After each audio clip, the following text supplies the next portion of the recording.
O ministro Gilmar Mendes defendeu que a homologação dessa delação premiada dos executivos seja discutida no plenário do Supremo Tribunal Federal, justamente porque a delação menciona o presidente da República. Sobre isso eu converso com o Nilson Clava. Oi, Nilson, boa noite para você. Explica para a gente quais foram os argumentos aí do ministro Gilmar Mendes.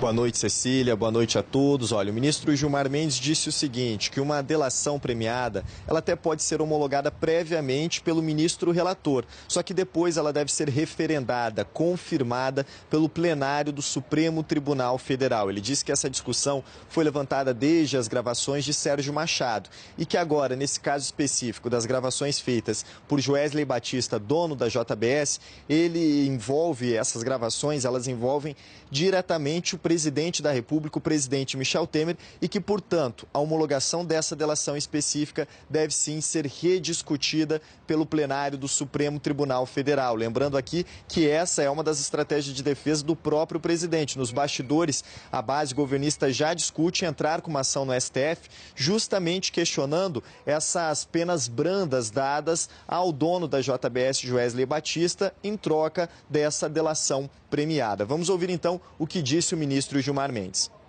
Eu tenho a impressão de que nós vamos ter que discutir esse tema da homologação. Eu já tinha discutido com o ministro Teori no sentido de que essa matéria fosse discutida pela turma. Porque o que a lei diz? Que o juiz é que homologa. O juiz aqui não é o relator, quando se trata de tribunal.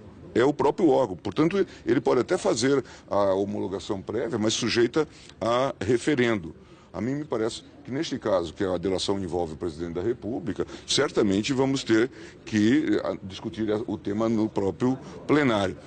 O caso do Sérgio Machado já tinha provocado muita especulação, né? E nessa época nós discutimos, então, essa temática com essa perspectiva. E o ministro Gilmar Mendes também falou sobre as prisões depois da condenação na segunda instância. Ô Nilson, o ministro Gilmar Mendes disse que o plenário do Supremo pode rever essa decisão por conta da quantidade de recursos que já existem, né?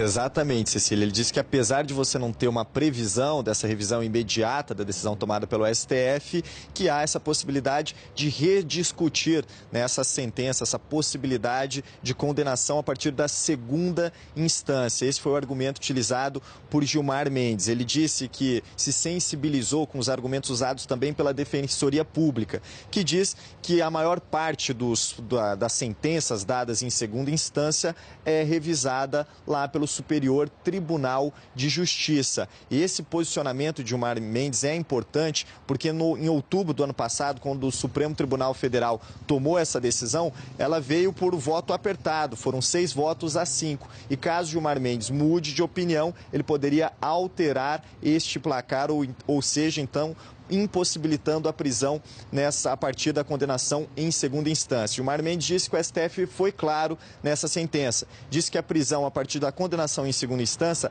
ela está autorizada, mas não é obrigatória. E como você disse, ele afirmou que se sensibilizou, né, com essa quantidade de recursos e com esses argumentos da Defensoria Pública. Vamos ouvir.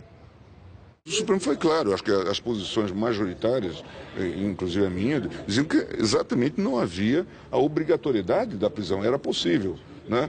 Porque aí a pessoa recorre, mas não precisa estar recorrendo em liberdade, né? E também não precisa se recolher à prisão para apelar, como havia no passado, em suma. Mas se for necessário esclarecer, a gente esclarece. O problema é que está havendo uma enxurrada de casos em que, às vezes, há recursos pendentes, plausíveis até, isso tem que ser avaliado, né? E se decreta desde logo a prisão. Então isso nós estamos dispostos a rever.